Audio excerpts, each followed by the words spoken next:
Olá, boa tarde. Você acompanha agora notícias do Brasil e do mundo desta terça-feira.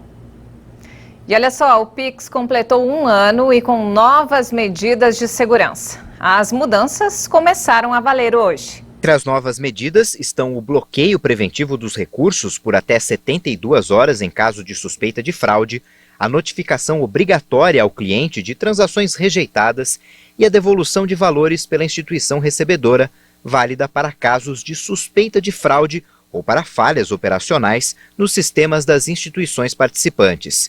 Segundo o Banco Central, as medidas criam incentivos para que os participantes aprimorem cada vez mais seus mecanismos de segurança e de análise de fraudes. O Pix é um sistema de transferência de recursos que opera em tempo real 24 horas por dia. Atualmente já são quase 350 milhões de chaves cadastradas, sendo 334 milhões delas de pessoas físicas. Segundo o Banco Central, mais de 104 milhões de usuários, pessoas físicas, já realizaram alguma transação via Pix. Desde 4 de outubro, passou a valer o limite de R$ 1.000 para transferências e pagamentos realizados por pessoas físicas entre as 8 da noite e 6 da manhã, incluindo o Pix.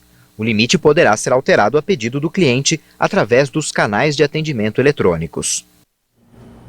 Em viagem ao Oriente Médio, o presidente Jair Bolsonaro inaugurou a Embaixada do Brasil no Bahrein. Ele também se encontrou com o rei do país.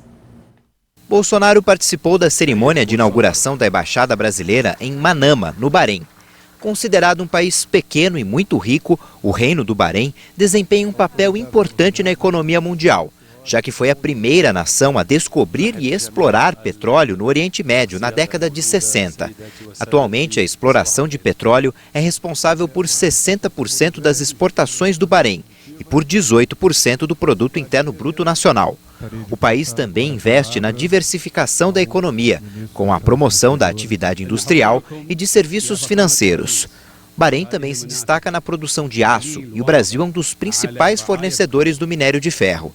O presidente Jair Bolsonaro se mostrou muito satisfeito com a aproximação dos países. Pelo meu semblante, pela minha aparência, você deve perceber claramente que é do coração essa aproximação. Brasil e Bahrein, cada vez mais unido e pensando no bem dos seus povos.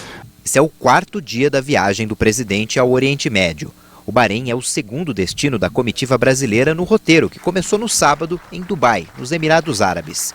O objetivo da viagem é fortalecer as relações comerciais do Brasil com países da região do Golfo Pérsico, que são grandes produtores de petróleo e possuem fundos soberanos de investimentos. O Brasil ainda deseja ampliar as exportações de produtos agrícolas e atrair recursos para concessões de infraestrutura. Nesta quarta, Bolsonaro e a comitiva seguem para Doha, no Catar, o último destino da viagem ao Oriente Médio. E mudando de assunto, o Ministério da Saúde anunciou que o intervalo da dose de reforço da vacina contra a Covid-19 passa de 6 para 5 meses para todos os adultos. A nova etapa vai contemplar os maiores de 18 anos. Até agora, a dose de reforço só estava aprovada para pessoas com mais de 60 anos, imunossuprimidos e profissionais da saúde. O ministro Marcelo Queiroga informou que a redução do intervalo da dose de reforço de 6 para 5 meses após o esquema vacinal completo foi definida com base nos resultados de estudos científicos e vai atender qualquer pessoa com mais de 18 anos. Segundo o ministro da Saúde, em novembro, mais de 12 milhões de brasileiros estão aptos a tomar a dose. Nós decidimos ampliar essa dose adicional, doses de reforço, para todos aqueles acima de 18 anos que tenham tomado essa segunda dose há mais de 5 meses. Nós temos doses de vacina suficientes para garantir que essas vacinas elas cheguem tempestivamente a todas as 38 mil unidades básicas de saúde do Brasil. A pasta também anunciou a campanha de mega vacinação contra a Covid, que busca atingir os cerca de 21 milhões de brasileiros que ainda não completaram o esquema vacinal. E ainda falando sobre coronavírus, a americana Pfizer anunciou um acordo para tornar seu medicamento oral contra a Covid mais barato em países pobres, depois que a pílula passar por testes e aprovação regulatória. A gigante farmacêutica diz que a autorização voluntária permite a produção do Paxlovid por fabricantes de medicamentos genéricos, sem o repasse de royalties. Assim, os fabricantes de genéricos poderiam oferecer o novo medicamento em associação com o fármaco anti-HIV Ritonavir em 95 países. Esse total de nações cobre quase 53% da população mundial. Hoje, a organização Medicines Patent Pool, que foi criada pela agência de saúde UnitAid para aumentar o acesso a medicamentos que salvam vidas em países de baixa e média renda, anuncia um acordo de licença voluntária para o possível tratamento oral contra a Covid-19 da Pfizer, que é administrado em combinação com doses baixas de Ritonavir. A pílula antiviral Paxlovid reduziu em até 89% os riscos de internações e óbitos em pacientes não vacinados e com comorbidades. O medicamento inibe a enzima protease, que o coronavírus utiliza para se multiplicar nas células humanas.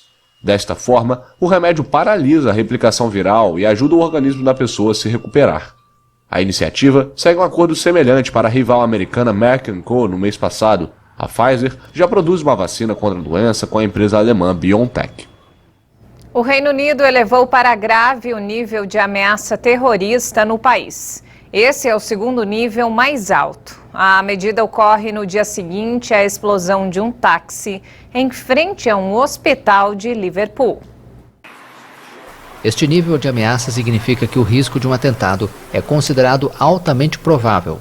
A ministra ressaltou que a ocorrência de Liverpool foi o segundo ato considerado terrorista depois do assassinato do deputado David Amess há um mês. A polícia acredita que o artefato foi construído pelo passageiro do táxi. O homem morreu na explosão e ainda não foi formalmente identificado. No domingo à noite, a polícia informou que 3 homens foram detidos, suspeitos de envolvimento no caso. A tensão se intensificou na fronteira entre Polônia e Belarus. Migrantes atiraram pedras e as forças polonesas reagiram com gás lacrimogênio e canhões de água. A crise aumentou a tensão entre a União Europeia e o governo bielorrusso, apoiado por Moscou. A Rússia criticou as ações contra os migrantes. Абсолютно неприемлемое поведение польской стороны. O comportamento do lado polonês é absolutamente inaceitável. Acho que o uso de gás e caminhões de água e os disparos feitos contra os migrantes na direção de Belarus, tudo isso mostra o desejo de esconder suas ações. O governo polonês calcula a presença de 3.000 a 4.000 migrantes acampados ao longo da fronteira em temperaturas glaciais. Essas pessoas estão bloqueadas entre a pressão das forças bielorrussas e a contenção dos soldados poloneses. A União Europeia acusa Minsk de promover o fluxo migratório como represália às sanções aprovadas por Bruxelas contra o regime de Alexander Lukashenko. A reeleição do presidente em 2020 e a posterior repressão aos dissidentes foram contestadas pelo bloco. Com um discurso duro contra a imigração, o governo polonês aprovou o estado de emergência na fronteira, mobilizou milhares de soldados na região e prevê a construção de um muro entre os países. Lukashenko afirmou que quer evitar o confronto sobre a crise migratória. E essa edição fica por aqui. Mais informações ao longo da nossa programação. Obrigado pela companhia.